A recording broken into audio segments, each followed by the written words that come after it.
This video is sponsored by Real Vision.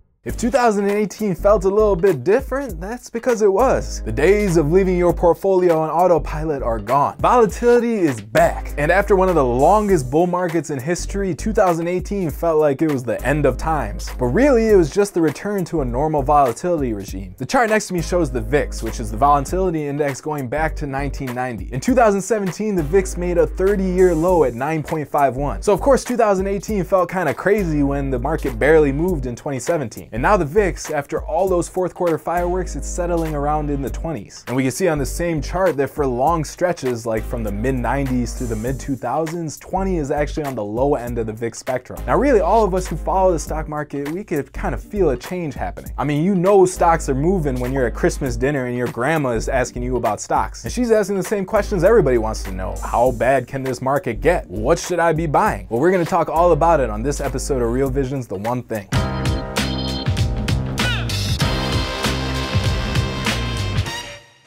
What's going on, investors? AK here. So we know vol is back, and in the previous episode we looked at bear markets. And now with all these markets so deeply oversold, everybody's asking what's gonna happen next. Well, Joe Perry of Forex Analytics came on Real Vision recently to give us a good fundamental and technical outlook on the S&P 500. Check out what he had to say in this clip. It has to be the technicals because there's so much going on right now. We still have Brexit, we have individual stocks, individual companies that are reporting revised earnings like Apple, you were saying.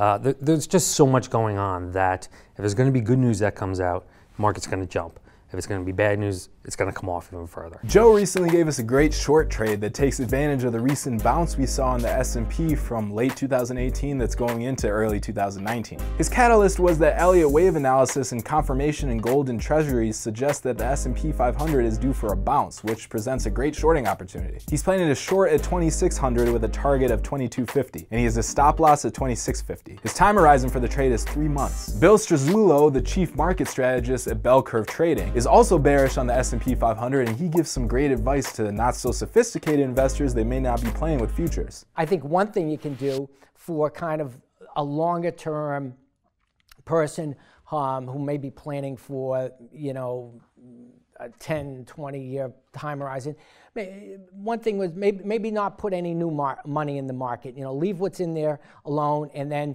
but don't have good money chasing bad money. So for less active traders, something as simple as just not putting more money into the market can make a huge difference in times like these. And no one really mentions this option. I mean, it's simple, right? Just step away from the market and stop buying. Just wait until the smoke clears. Because the key to be successful in markets is to switch up what you're doing depending on what the market is giving you. So if there's no buying opportunities, don't buy. You've got to be dynamic. And if that's a little bit different than what you normally hear from the financial salespeople on cable TV, well, that's because it is. And I mean, when is the last time you heard an interview where they tell you not to buy more? Now, of course, some of you out there are hardcore traders and you're looking to make a big win here. Max Wolf has a good short idea for you. Buying tech up is about buying the future, right? It's about hope for tomorrow, and it's not a hope for tomorrow world.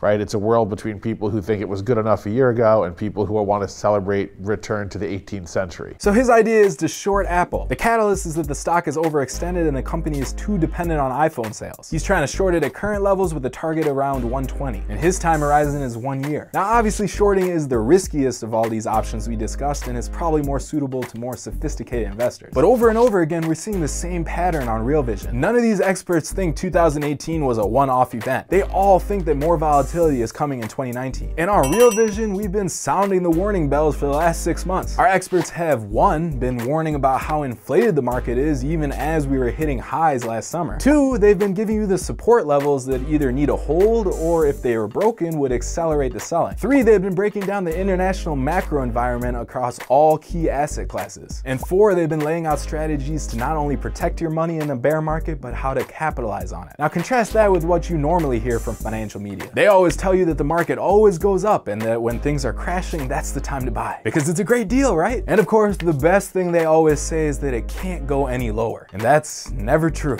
With markets like the way they are, it's even more crucial that you're getting your information from the right place. So if you want to do that, make sure you sign up for Real Vision. I'll see you next week.